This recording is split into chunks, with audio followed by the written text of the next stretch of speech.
네, 반갑습니다. 이번 시간에는 바이러스 감염 질환들에 대해서 조금 말씀드리도록 하겠습니다.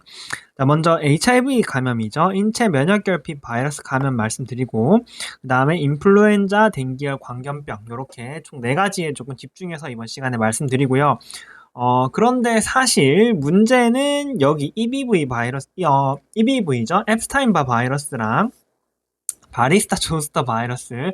쉽게 말해서 이제 뭐 성인 수두라던가 아니면은 대상포진, 딱 봐도 아는 그런 조금 재미도 없고 감동도 없는 문제들이 대부분 출제됩니다. 그 다음에 앱스타인 바 바이러스는 우리 이제 소아에서 제가 자세히 설명드렸기 때문에 소아 감염 파트를 조금 참고해 주시면 될 것 같고요. 여기 넣어놓은 이유는 제가 조금 이따가 간단하게 설명도 드릴 거긴 하지만 기본적으로 이 2가지 파트에서 문제가 대부분 나오기 때문에 앞에서 할 거는 사실상 재미로 봐주는 수준이지 크게 어렵게 나오진 않는다. 그래서 약간 어렵게 나오는 출제되는 부분은 제가 말씀드릴 테니까 그 부분만 조금 유의해서 한번 들어본다라는 느낌으로 하시면 좋을 것 같습니다. 자, 먼저 인체 면역결핍 바이러스는 기전에 대해서는 그렇게 중요하게 다뤄지고 있진 않습니다. 약간 기초 느낌이 좀 강해서 그런가 봐요. 얘는 원래 이제 CD4 플러스 T셀을 T림프구를 감염시키는 레트로 바이러스죠. 그러면서 이 T셀이 줄어들면서 여러 면역 과정에 크게 문제가 발생하는 그런 질환이고요. 얘가 200 이하로 떨어지거나 아니면 이게 폐포자충 폐렴 같은 조금 기회 감염, 극단적인 면역 결핍에서 발생하는 기회 감염이 발생하면 우리가 에이즈다라고 표현하는 후천성 면역 결핍 증후군이죠. 그게 조금 발생한다라고 보면 되는 질환입니다. 하지만 기전에 관해서는 문제가 안 나오기 때문에 우리는 진단에 대해서만 조금 보겠습니다. 진단 같은 경우에는 기본적으로 진단은 선별 검사와 그 다음에 확진 검사로 나뉩니다. 그래서 선별 검사에서 우리가 전통적으로 가장 많이 쓰는 검사는 그 유명한 엘리자죠. 엘리자. 요거는 이제 간단합니다. 어떤 검사냐면 어떤 판에다가 여기 어디서 가져온 HIV 항원을 두겠다는 거죠. 요거는 이제 뭐 그 연구소에서 가져온 실제로 HIV 항원입니다. 여기에 이제 환자의 혈청, 그러니까 환자의 피죠. 환자의 피를 가져와서 여기다가 넣겠다는 겁니다. 그래서 여기서 만약에 면역 반응이 일어났어. 막 이렇게 면역 반응이 정확히 어떻게 일어나는지 모르겠지만 면역 반응이 일어났어. 면역 반응이 일어나면 우리가 요거를 양성이다 이렇게 표현합니다. 쉽게 말해서 환자의 몸에 HIV의 혈청이 들어있다. 그 말은 무슨 말이야? 환자 몸에 HIV 항원이 있으니까 항체가 만들어졌겠지 라고 해서 환자 몸의 항체를 보는 검사다 라고 보시면 되겠습니다. 그래서 전통적으로는 이 엘리사를 가장 많이 사용했고요. 자, 그 다음에 최근에는 요것뿐 아니라 최근에는 이름이 이제 4세대 잠깐만요. 안티젠 안티바디라고 해서 요 항원과 항체 모두를 검사하는 이 방법을 사용하고 있습니다. 이게 뭐 이름을 들어보면은 이게 뭐야 조금 복잡해 보일 수 있지만 간단합니다. 요거는 이제 엘리사도 진행하고요. 엘리사는 기본적으로 진행하고 엘리사에 추가적으로 여기 원판에다가 이번에는 HIV 항체도 한번 놓아보고 여기에 환자의 피를 넣어보겠다는 거죠. 환자 혈청을 넣어서 여기서도 일어나면 항원이 있구나 해서 환자 몸에 항원과 항체를 둘 다 보겠다는 겁니다. 그래서 이 2가지가 선별 검사다. 최근에는 이렇게 4세대 안티젠 안티바디를 많이 쓰지만 엘리자도 아직 시험에도 많이 나오고 있다. 가장 최근에 나온 문제는 이걸로 나왔습니다.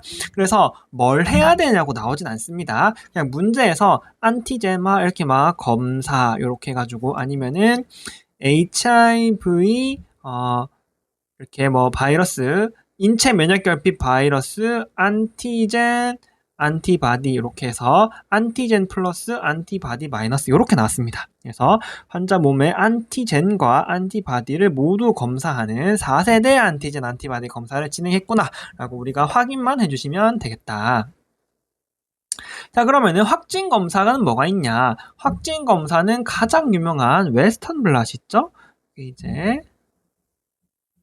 전통적으로 가장 많이 사용되는 웨스턴 블랏인데 요거는 사실 엘리사와 사실상 반응이 똑같습니다. 그러니까 구조가 똑같아요. 환자 HIV 항원을 여기 두고 HIV 항원을 두고 거기에 환자의 혈청을 넣는 겁니다. 요까지만 보시면은 뭐야? 그럼 똑같네. 이거는 왜 달라? 라고 생각하시는데 자, 요런 느낌으로 하는 게 아니고 웨스턴 블랏은 이렇게 전기 용동을 시켜서 사실 똑같아요. 전기 용동을 시켜서 이렇게 이렇게 있겠죠? 그래서 이렇게 전기 운동을 시켜서 이렇게 이렇게 해놓을 겁니다. 그러면 이 HIV에 각각에 해당하는 단백질이 이렇게 나오겠죠? 그래서 여기다가 이제 환자 혈청을 딱 넣으면 정확하게 어떤 단백질에 결합하는 항체인지를 정확하게 판단할 수 있기 때문에 이게 이제 확진 검사다라고 보시면 되겠습니다. 엘리사 같은 경우에는 HIV 항원의 정확한 혈청이 아니더라도 그러니까 항체가 아니더라도 비슷한 항체가 여기 붙어서 반응을 해버릴 수 있잖아요. 그래서 그런 거를 제외하기 때문에 정확하게 어떤 단백질에 붙는 항체인지를 확인하는 확진 검사다라고 보시면 되겠습니다. 하지만 원리는 거의 동일하다라고 보시면 되겠고요. 최근에는 PCR을 많이 사용합니다. 사실 PCR을 통해서 이건 뭐 면역 혈청 반응을 왜 필요해? 그냥 HIV RNA를 직접 확인하면 되는 거 아니야? 그렇기 때문에 최근에는 PCR이 가장 많이 사용된 가장 많이라고 하면 좀 그렇네요. 제가 잘 모르니까 어쨌든 PCR이 사용된다라고 보시면 되겠습니다. 그래서 시험 문제는 뭐가 나오냐라고 하시면은 자 엘리사 같은 경우 이렇게 나왔습니다. 이렇게 엘리사나 4세대 안티젠 안티바디 검사를 줘요. 그래서 그걸 보고 야 다음에 뭐 할래? 라고 물어봤을 때 다음에 확진 검사 하겠습니다 라고 하시면 됩니다. 그냥 간단하죠? 그래서 문제가 3개 나왔는데 한 번은 요거 PCR을 고르는 게 답으로 나왔습니다. 웨스턴 블럿은 임종평에서는 출제되는데 최근에는 좀 PCR 쪽으로 가는 트렌드인 것 같아요. 그래서 이 확진 검사로 PCR이 나왔다는 거, PCR을 조금 기억해 줄 필요가 있겠다. 이렇게 보시면 되겠습니다. 자, 왜 그렇냐라고 하면은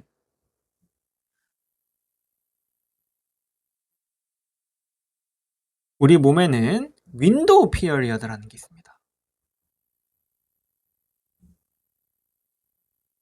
자, 뭐냐면은 우리 몸에 이렇게 HIV가 들어오는 거죠.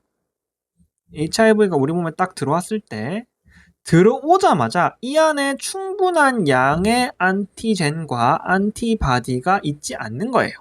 그렇기 때문에 특히 엘리사 같은 경우에는 일단 가장 먼저 HIV가 딱 들어오면 얘가 증식을 막 하겠죠. 얘가 막 증식을 하면서 안티젠이 충분한 양만큼 나올 겁니다. 그 다음에 한참이 지나야 6주 이상으로 보통 우리가 생각합니다. 6주 이상이 지나야 안티바디가 충분히 나오는 겁니다. 그러면은 우리 엘리사 같은 경우에는 항체를 보는 거잖아요. 항체를 보는 거기 때문에 최소한 6주가 지나야 안티바디가 충분히 나와서 검출할 수 있는 겁니다. 그래서 요게 이제 엘리사다 보시면 돼요. 그래서 엘리사 같은 경우에는 얘가 만약에 검사를 했는데 양성이 떴어. 그러면은 우리는 이론상은 위양성 때문에 재검을 한다 이렇게 돼 있는데 우리는 재검하지 않고요. 엘리사가 양성이면 확진 검사를 진행한다고 보시면 되겠습니다.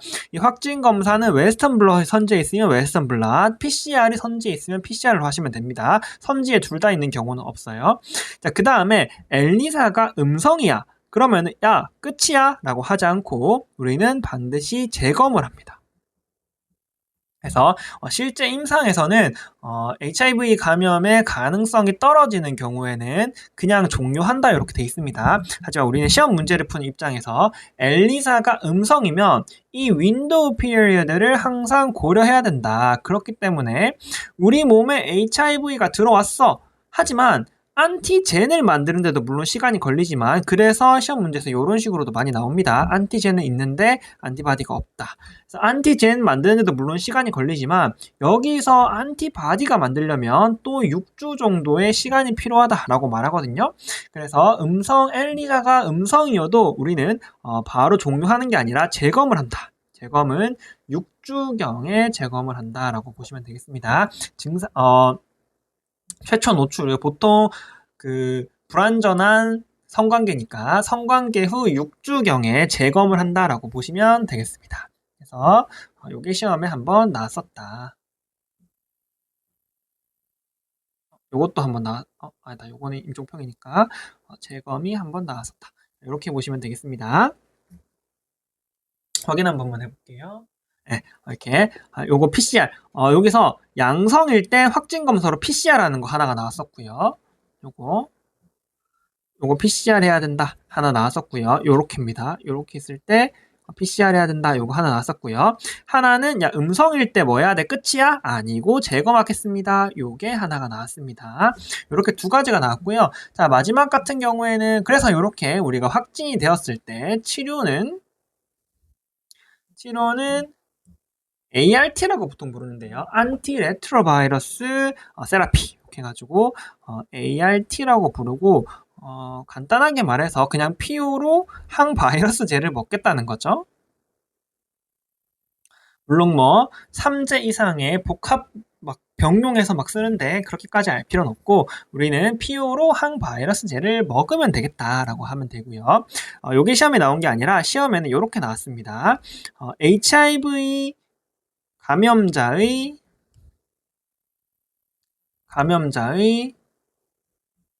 혈액에 이제 노출이 된 거죠.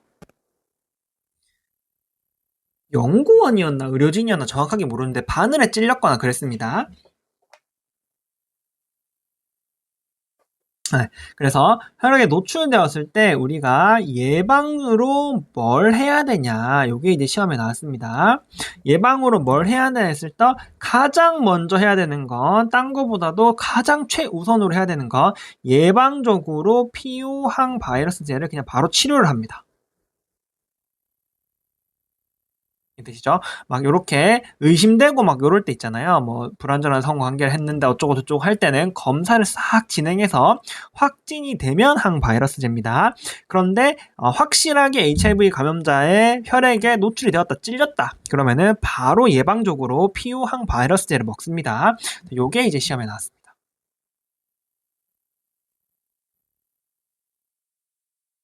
그래서 이 정도만 알아두시면 될 것 같다. 자, 2번부터는 이제 조금 세세하게 들어가는데요. 그 다음은 이제 뭘 해야 되냐면 즉시 엘리사로 검사를 한다. 그냥 검사 이렇게 할게요. 즉시 검사를 한다. 요거는 이제 왜 하냐? 찔린 즉시는 지금 안티젠도 잘 없을 거고 안티바디도 잘 없을 거예요. 맞죠? 그래서 즉시 검사를 하는데 요 하는 이유는 접촉 전에 혹시나 감염이 있지는 않은가를 확인하기 위해서 그냥 하는 겁니다. 자, 그 다음에는 즉시 검사한 이후에는 우리가 몇 주라고 했죠? 6주죠, 6주. 6주, 그 다음에 혹시 모르니까 3개월 음성일 때겠죠. 그 다음에 최대 6개월까지도 재검을 한다. 그래서 요 재검 시에서 요때 음성이 나왔다면 요때 혹시 양성이 나오는지 않는지를 확인하시면 되겠다. 이거 이제 시험에 나온 적은 없고요. 혹시 내가 기억을 해야 된다면 요 6주를 조금 기억을 해주시면 좋겠다.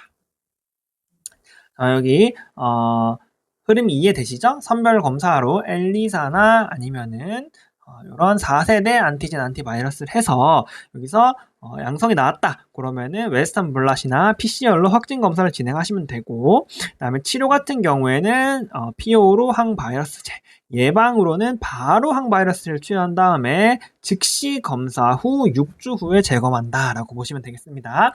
자, 이렇게 조금 길게 인체 면역결핍 바이러스에 대해서 설명을 했지만 문제 자체가 쉽게 나오기 때문에 너무 걱정하실 필요는 없을 것 같습니다. 자, 그 다음에 인플루엔자 댕기열 광견병에 대해서 한번 말씀드릴게요. 인플루엔자는 인플루엔자 바이러스 A나 B에 의해서 감염이 되죠. 요거 같은 경우에는 일단은 발열에 더불어서 발열과 근육통이 있으면 우리는 감기인가 하실 거 아닙니까? 그래서 이럴 때는 발열 근육통이 있으면 인플루엔자인가 하시면 되고요. 추가적으로 우리가 폐렴이나 이런 것들과 구분하기 위해서 인플루엔자로 인한 감염과 세균성 감염을 구분하기 위해서 마른 기침, 그러니까 객담이죠, 객담. 객담이 없고 그 다음에 삼출물이 없다. 이걸로 이제 우리가 보통 구분한다라고 보시면 되겠습니다. 그래서 발열 근육통에 더불어서 마른 기침을 보이면 우리는 인플루엔자인가라고 생각하시면 되고요. 얘가 인플루엔자계 세균성 감염이게 폐렴이게 이런 문제는 안 나옵니다. 그냥 딱 봐도 야, 나 인플루엔자야라고 대놓고 광고를 하기 때문에 진단에 대해서는 크게 걱정하실 필요가 없을 것 같고요. 요거 외에도 뭐 주변에 가족이라던가 주변에 이제 감기라던가 아니면은 동일한 증상을 보이는 사람이 있다. 이런 식으로 말을 해줄 때도 있습니다. 어쨌든 인플루엔자 같은 경우에는 진단이 어렵게 나오지 않아요. 그래서 얘는 보통 문제를 간단하게 주고 그 다음 뭐 해야 돼? 라고 물어봤을 때 이제 신속 항원 검사를 해야겠죠?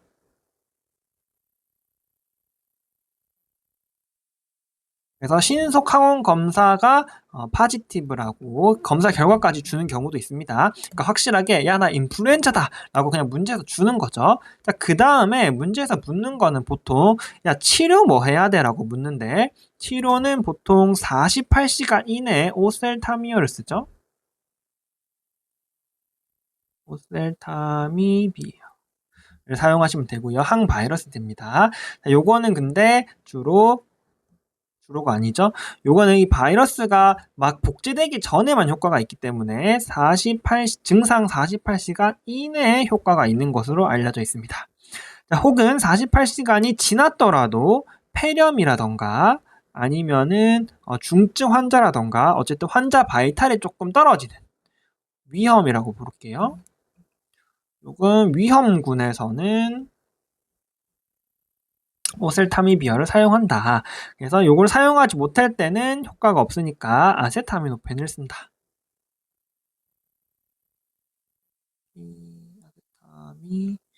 아세타미노펜을 쓴다라고 하시면 되겠고요.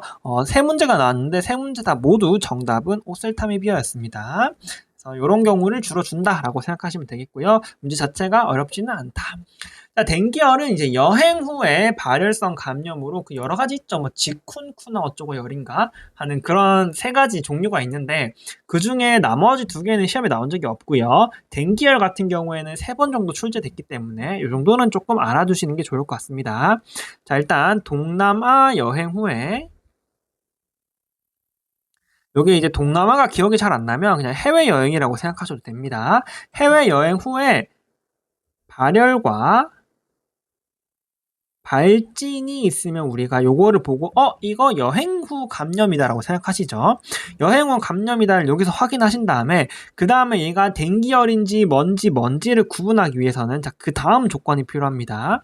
그 다음 조건으로는 이 댕기열이 전신으로 퍼지면서 백혈구와 혈소판을 감소시킨다.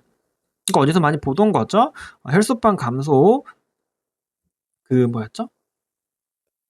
하여튼 그 바이러스에서 우리가 가을철 열성 질환에서 봤었죠. 그것과 그런 증상이 보이고요.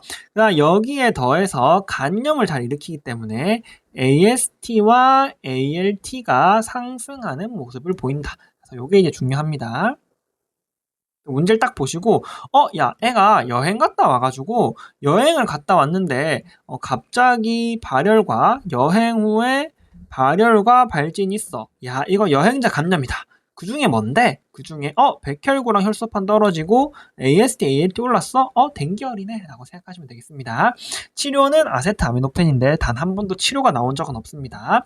그렇기 때문에 그냥 댕기열을 진단만 하실 수 있으면 되겠다고 보시면 되겠습니다. 자, 광견병 같은 경우에는 당연히 이제 포유류에 물렸다 이런 말이 있겠죠. 포유류에 물렸다. 이렇게 표현하고요. 뭐 증상은 뭐 광수라든지 맞나? 용어가 공수네요. 죄송합니다. 공포니까. 죄송합니다. 이 광견병과 헷갈렸네요.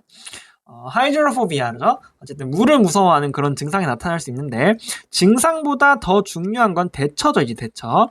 그래서 포유에 물렸어. 뭐 해야 되는데 이러면 일단 상처 소독을 해야 된다. 그 다음에 동물을 포획해서 그 문 포유류죠. 포획해서 10일간 관찰한다. 요걸 하셔야 됩니다. 그래서 동물 포획 후 10일간 관찰해야 된다. 요거를 아셔야 되고요. 자, 그 다음에 관찰했어. 그래서 괜찮아. 정상이야. 동물이 괜찮아. 그러면 이제 끝입니다. 더 할 게 없어요. 만약에 이상이 있거나 애가 막 이상하거나 막 미쳐가는 것 같거나 혹은 포획에 실패했을 경우 그때는 이제 추가 치료의 적응증입니다. 이때는 광수병 면역 글로불린과 추가적으로 백신을 투여해야 된다. 이렇게 보시면 되겠습니다. 시험 문제는 딱 한 번 출제가 됐는데 거기서는 포획을 실패했을 때 뭐 해야 돼? 면역글로불린과 백신 넣어야 됩니다. 그러니까 정답으로 나왔습니다. 어쨌든 요 세 파트 같은 경우에는 그렇게 어렵게 나오지 않는 파트이기 때문에 특징적인 소견만 조금 알아두시면 좋을 것 같습니다. 자, 그 다음에 사실상 바이러스 문제는 여기서 이제 나온다고 봐도 되죠. 제가 앞에서 뭐 이렇게 HIV가 어쩌고 여기 어쩌고 막 설명을 들었지만 결과적으로 시험은 여기서 나온다고 보시면 됩니다. 자, 앱스타인바 바이러스는 이제 전염성 당핵구증을 일으키는 거죠.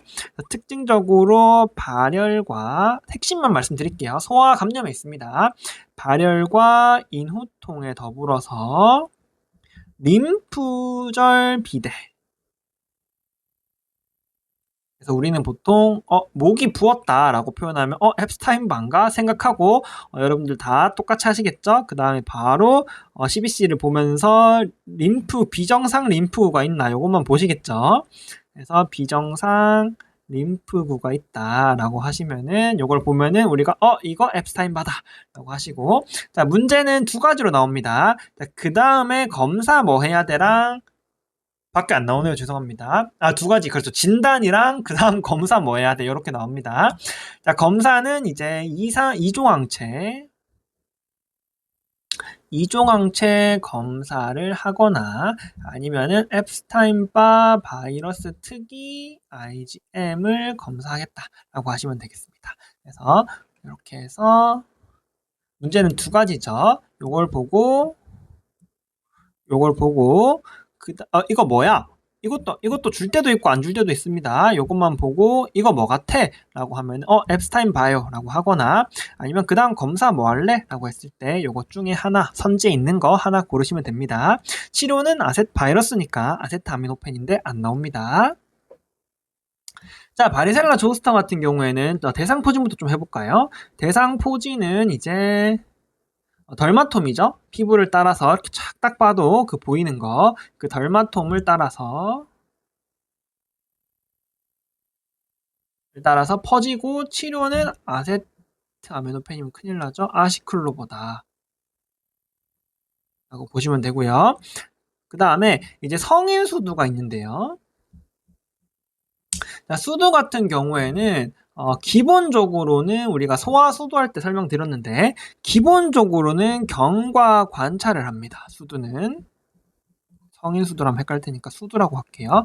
수두는 기본적으로 치료가 경과 관찰입니다. 자, 그런데 수두에서 우리가 아시클로버의 인디케이션을 반드시 알아야 됩니다. 크게 두 가지입니다. 하나는 성인 수두일 때.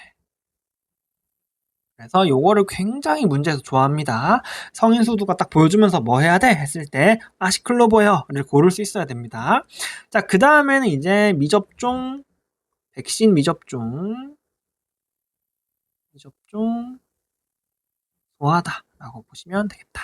그래서 주로 소화 문제에서는 경과 관찰이 답으로 출제가 되고요. 성인 수두일 때 아시클로볼을 선택할 수 있어야 된다는 게 시험에 7번이나 나왔다라고 보시면 되겠습니다. 물론 거기에 대상 포진도 조금 포함되어 있지만 어쨌든 아시클로볼을 고를 수 있냐가 문제에 많이 나왔다고 보시면 되겠습니다. 그래서 사실상 요거 두 가지가 가장 문제가 많이 나오지만 요거는 조금 뻔하니까 이렇게 지나가도록 하고요. 이번 시간에는 요 세 가지랑 특히 시험에 안 나오지만 HIV 바이러스에 대해서 조금 알아봤습니다. 수고하셨습니다.